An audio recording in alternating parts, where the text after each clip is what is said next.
What's up, y'all? This is your girl, Miss Devoted Tiff. We having to do it a little different today. I'm giving you my commentary live from my car on my lunch break. That goes to show how devoted I am. I was not home Sunday night, and so I'm having to get to y'all now. Better late than never. Plus, some of y'all been hitting me up, so thank you for watching. Let's get into my commentary on Real Housewives of Atlanta, Season 7, Episode 19. So this episode starts out at the restaurant OLG. Candy's there with her team, Candy Coated Click and Todd. It's coming together a little bit, but Candy is definitely feeling a type of way because, as we know, Candy is a control freak and things aren't looking as good as she thought they would. And of course, Don Juan, which for some reason, whenever he comes on the scene, I just kind of start itching a little bit. It's just something about Don Juan. Anyways, he's trying to get some things off the checklist, and Todd is like, I'll take care of it, I'll take care of it. And he's like, don't worry about it. And Candy is just not having it. She was tripping out about these orange chairs outside because the accent color is supposed to be yellow, and Todd is feeling the orange chairs. I'm kind of with her on that one. So then we go to Sheree at her house, talking about getting ready for the housewarming. Kenya stops by, and I guess they've made up. And she's asking her how things going with Matt. She's saying it's over. I just have to move on so he can grow up. I love how she never takes accountability. Like, all it is Todd needs to grow up. Okay, Kenya. Okay. Because you definitely had no issues in the relationship as well. But I'm just glad they're done. If they're actually done, we'll see. And and so Sheree has all her crew out there working. She's like, it should be done in a couple of days. And then Bravo cameramen are so shady. They like cut over to all of the like forklifts and cats and everything going around the property. And Kenya's like, a couple of days. She's like, okay, so maybe a week. But at any rate, I'm already more excited to see it than more manner, or should I say less manner. Then we go over to Todd. He's picking up Peter from the airport, which to me is so like predictable that they're about to do a scene together because he could have just took an Uber, but okay. So surprisingly, Apollo calls. Ooh, who didn't know that was coming? And Apollo calls, and he is talking about that he wish he could be there for the grand opening of OLG, but that his lady is gonna stop by. Skirt. Hold on. Lady, like, I have so many questions. Okay, when did that happen? Because you were still married when you went in there. So did you get a pen pal, and the pen pal and you decided to make it official? Like, what is really good? And the other guys are looking crazy too. And of course Peter, which is I think great in interviews, he's like, well, who is your you got a girlfriend, like, is this a guard? And so then he starts talking about the divorce and that she basically blindsided him, that Phaedra basically blindsided him, saying that she was gonna put it on hold, and then he got served. And so they're like, well, wait, we heard it was final. He's saying, no, it's not. And guess who they believe out of Phaedra, the attorney, and the convict? They believe the convict because he's never lied before. I'm not too much team Phaedra nowadays, but I mean, we all saw it when her lawyer told her it was finalized. So I'm not sure why they're deciding to go with what he's saying. They're trying to say that she is shady and she's the convict.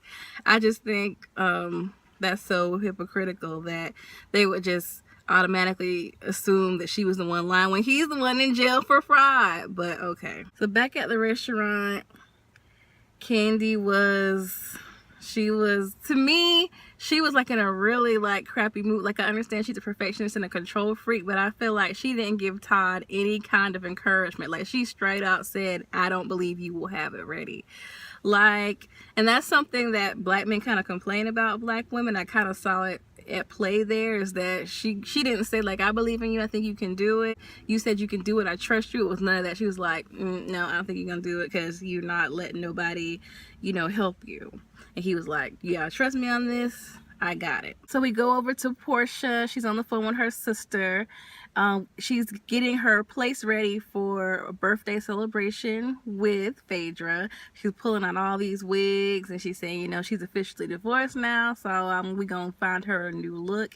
And I will say that I think Portia is a really good friend to Phaedra, better than she deserves, because I wouldn't have been holding on to, I wouldn't have taken one for the team for who started the lesbian rumors, and she is just not even throwing Phaedra under the bus. So I'm like, you go, girl, because you a better friend than I guess I am, because I wouldn't be taking the blame for both of us on this one. Then we go over to the restaurant. I must say it's looking good. People are showing up, and even her aunts like it. I'm loving that. It has a lot of cute special touches, and you can really see the family restaurant theme, you know, pictures up of the family and quotes, and I just think that was really cute. So good job again, Miss Money Making Candy. Yeah, the OLG gang even gave Todd a compliment. Whoever knew this day would ever come? But you know, I'm pretty sure they're happy with him now, because he's gonna be bringing some money into the family, because that's kind of the theme I've noticed. Like, if it's about money, the family loves you and loves it. They show Cynthia getting ready, and she's her first night out since, you know, her divorce has been final. And honey, she is ready. I mean, she is trying to get show. She's not wasting no time.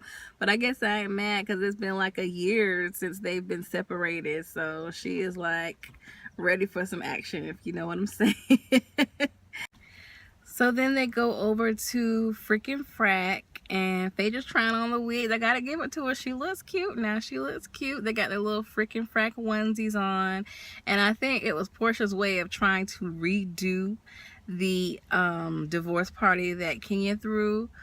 Even though she wasn't calling this a divorce party, she was clearly trying to like help her, you know, get ready for the next chapter in her life. But Phaedra was like, yeah, well, I'll do it when I know the person's intentions are genuine. So I guess it's safe to say that whole Thelma and Louise thing is over and done with. So then to the juice of the night, to the really hot tea of the night. Back at the OLG opening, Apollo's girlfriend shows up, walks straight up to Todd and says, "Are you Todd?"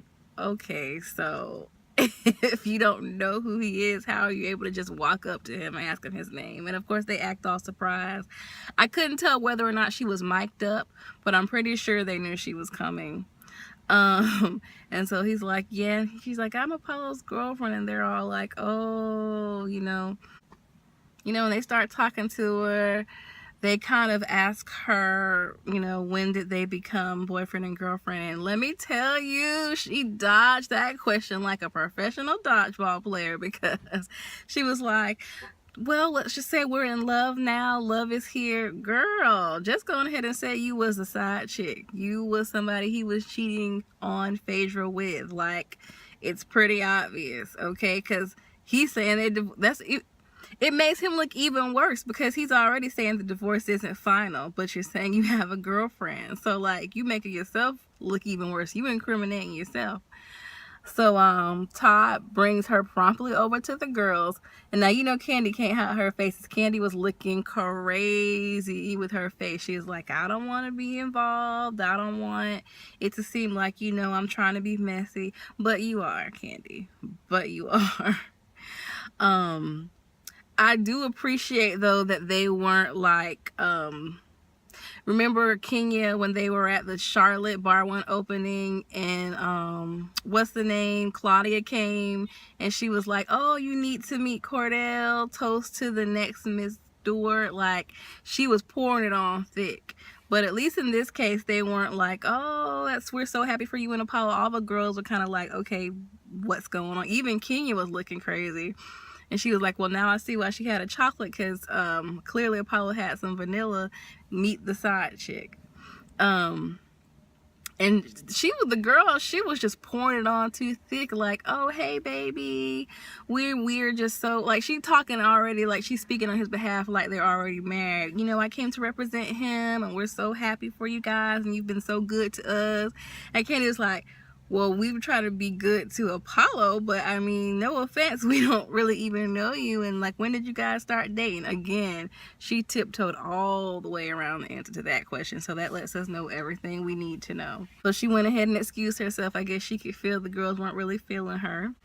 And Kenya, she was so happy. She didn't even try to hide it that there was something she could dig on Phaedra about. Oh, I'm such a bad friend, but look at this.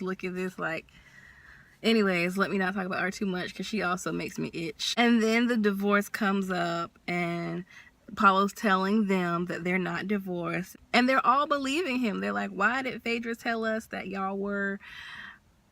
They were like, why did Phaedra tell us the divorce was final? And they're just so ready to believe the convict that is in jail. Like, I don't understand. It's like, if they can choose to believe something bad about their enemy, they don't care whether it makes sense or if they can believe the source. Because you wanted everybody to believe, Kenya, that Apollo was lying all that time. And when he finally told the truth, you know, oh, I told y'all he was lying. Now all of a sudden he couldn't be lying about this.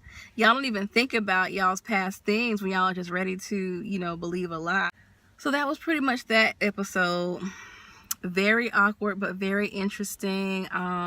Kenny's gonna confront Phaedra about helping out her old employee, and we're gonna really get into some more tea. Let me know what y'all think about Apollo's new girlfriend. Let me know what y'all think about OLG. Let me know what you think about the freaking frack birthday.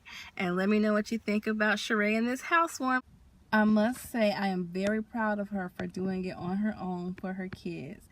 So that's it. Hit me back. I'll catch y'all next week. Thanks for watching Miss Devoted Tiff and my commentary. Bye.